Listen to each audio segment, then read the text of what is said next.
Okay, welcome back. This is a Patreon exclusive. This is my Torchmate CNC.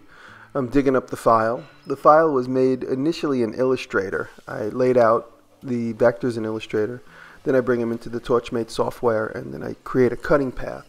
And then you import it into this program, which basically runs the drivers in the machine. There's a few settings in there, but you basically do all your settings in the Torchmate software. So I was in two computers before I was in this one, and that's just the way I do it. It's probably not the way everybody does it, but I'm very comfortable with Illustrator. And sometimes I have glitches. Sometimes if you set it on auto or if you set it on non-auto, as far as finding the height of the z-axis, sometimes it runs into trouble. So you'll notice like one of the holes there for the bolts got a little janky because sometimes it spits out that little splatter, and that splatter interferes with the auto height. So sometimes I have to restart it. But the good thing about this is it's so easy to restart. You just zoom into the project on the computer and you say start from here. So as many glitches as like a CNC would have, sometimes you have to start over, you lose your zero. This is very easy to keep going. This machine, I kind of bumped it into the metal a couple times during this cut. I try to make these visuals exciting because they're not very exciting, and of course people have a lot to say about CNC versus handmade, and I love watching this. I could sit and stare at this all day long. So, and that's 3/8 steel, and I'm running this inside of my container. I guess I had no better place to put it at the time. Because it's such a cumbersome machine to move, I'm just going to leave it here till I have a building put up. I'm going to move it about 100 feet to the building.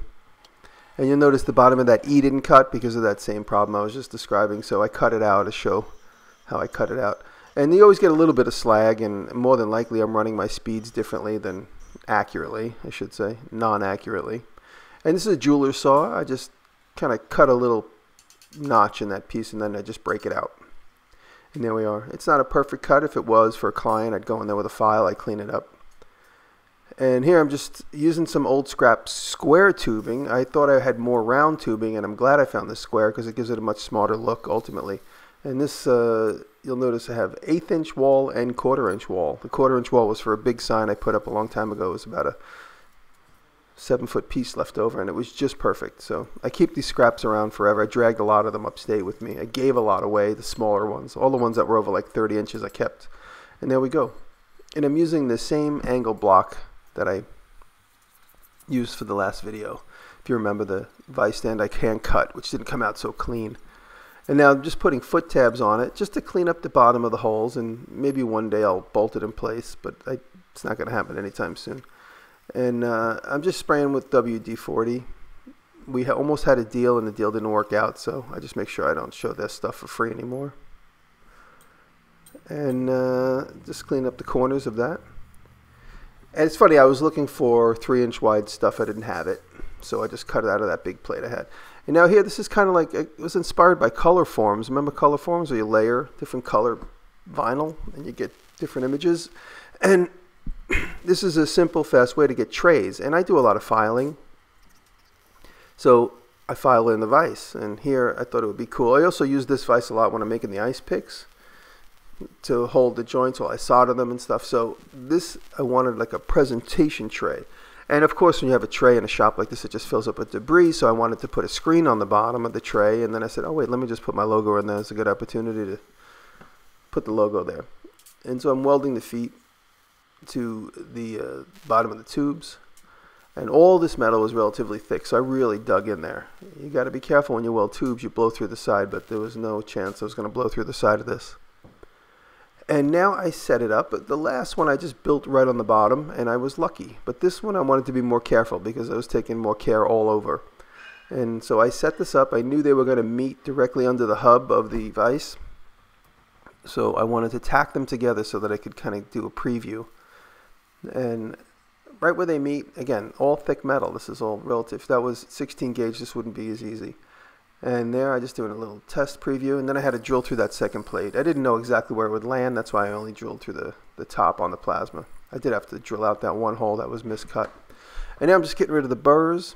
And this is only something I thought of just when I was right there and then. I said, how do I know that I'm parallel to the table? So I cut 30 1/4 inch pieces of wood, and I stuck them right under the holes I drilled. It just happened to work out. And now I tack it. I take it all apart so I know that it's at least secure, tacked enough to be secure. And then I just wanted to test it to make sure everything looked as parallel as it was supposed to feel. And it did. So I drove it all home. Oh, I got a notification. And driving it all home, we were just playing around with some camera shots. We got the height, so Brett's working on top of the table, doing a little bit of the steel shadow stuff for fun. And here I am with my finish, big finish, spray painting everything. And I just flood it with paint. And this is Arctic White, I think, Montana Gold. Nope, a little Salt Babe. And there's the old bullet vise. Me and Dave Welder found that at my buddy's junkyard. No kidding. We were walking through the junkyard and David goes, look. And it was a brand new Wilton vise just soaking in a puddle of water. And it probably had more decay from being in my basement shop than it had from being at that junkyard. It was that original sort of like metallic-y greenish color that Wilton is famous for. But it was rusted through, so we just painted it white in honor of the shop. I did take the jaws off to paint it this time. And now we just bolted in place with 3/4 inch bolts. The heads are 3/4. And you see there how the tray works. And this is the finish. I'm really happy with this. And I've even had a couple of people asking me they want the pattern. They could cut them. Obviously, they put their name in it if they wanted, but I'm going to see if I can license a concept like this. I haven't seen one, but I also haven't really looked very hard. And you can see here I'm just throwing some really weight behind that filing, and that is not budging. This thing is very heavy, and the legs help. And I'm not worried about splaying because I'm not going to be hammering on it with a power hammer. And you know what? If it splays, I'll fix it. Thanks for watching.